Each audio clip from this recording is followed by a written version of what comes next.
काहीसाठी भाऊ क्रिकेटच्या उद्घाटन करायला याल, कबड्डीच्या याल, मग बुजुर्ग येते बैलाच्या पोटाची ती याल.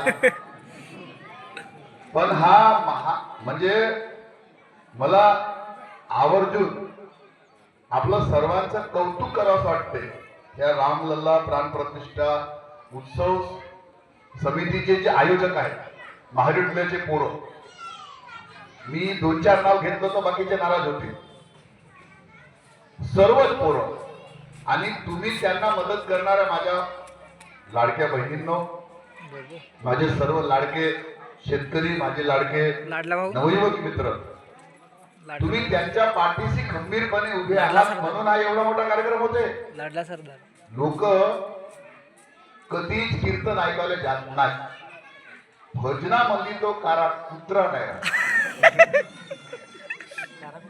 जे ऐकायला पाहिजे ते नाही ऐकत. छत्तीसगडी धमाका, नाचा, हे कार्यक्रम मध्ये म्हणजे भीड मावे नाही. म्हणतात ना, चिंध्या पांघरून सोने विकले तर एकही गिराईक नाहीये, आणि सोने पांघरून जर चिंध्या विकल्या तर गिराईक नाही मावत. म्हणजे हे दुनियाची दस्तूर आहे. गेल्या 500 वर्षापासून या भारतामध्ये मांग होती, आणि तुम्हा सगळ्यांना माहित आहे तसे आम्ही भारतीय जनता पार्टीवाले बदनाम आहोत, सगळ्याला माहित आहे. पण आता सुरेश भाऊ मी एकच आहो, काही टेन्शन नसतं.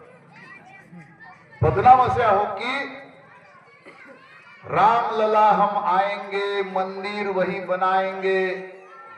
आम्हाला हसत होते बाकीचे लोक. अटल बिहारी को हंसते थे, नरेंद्र मोदी को हंसते थे, लक्ष्मणराव जी मानकर को हंसते थे. पण बघा, आज मला माहितही नव्हता, मी पत्रिका खरं सांगतो नाही वाचलं होतं. हा माझ्या मंगा आहे ना तुमच्या गावचा भास्या, हा माझ्या मंगा लागला होता ना. मग सुरेश भाऊचा फोन आला, कुठे आहात? मी म्हणतो जवळच आहोत, येऊन जा. सांगण्याचा तात्पर्य माझा असा आहे की 500 वर्षानंतर अयोध्याला रामलल्लाजी विराजमान होतात, आणि तुमच्या महारी टोल्याले करता, ही खूप मोठी गोष्ट आहे. माय ही खूप मोठी गोष्ट आहे, मी खरं सांगतो.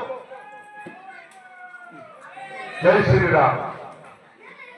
कसं आहे, आज आम्ही सुरेश भाऊ स्वतः आलो.